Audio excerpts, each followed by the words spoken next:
Have you ever read a recipe that called for soaked beans and you wanted to make it, but you forgot to soak the beans overnight?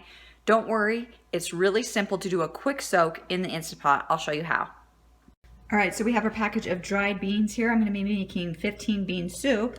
And the first thing that you do is go ahead and dump the dried beans that you wanna use into your pot. Okay. Then we're gonna go ahead and fill it up with water. Once the water is about 1 or 2 inches above the beans, you can go ahead and add in some salt.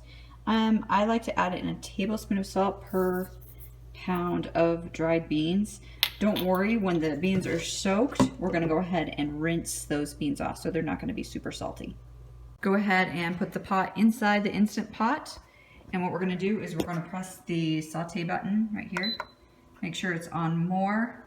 And we're just gonna let that bring the water to a boil. Once the water has started to boil, we're gonna go ahead and put the lid on. Make sure the valve is set to sealing.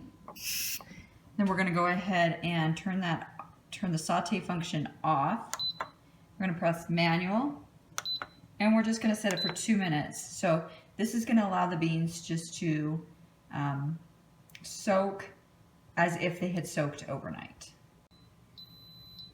Once the timer beeps, you can go ahead and do a quick release. If foam starts coming out of the valve, you'll just quickly move it back to sealing. But for right now, we're gonna move it to venting. Once the pin drops, just like that, you can go ahead and open up the lid. And here we have our beans. We're gonna go ahead and drain them and rinse them in a colander in the sink. I went ahead and poured the beans into a colander in my sink. Now I'm just gonna rinse them really well with some cold water. Once the beans are rinsed, you can put them back in the Instant Pot and use them in any recipe that calls for pre-soaked beans. I hope this tip was helpful to you. If you want more tips and ideas on how to use your Instant Pot, go to 365daysofcrockpot.com.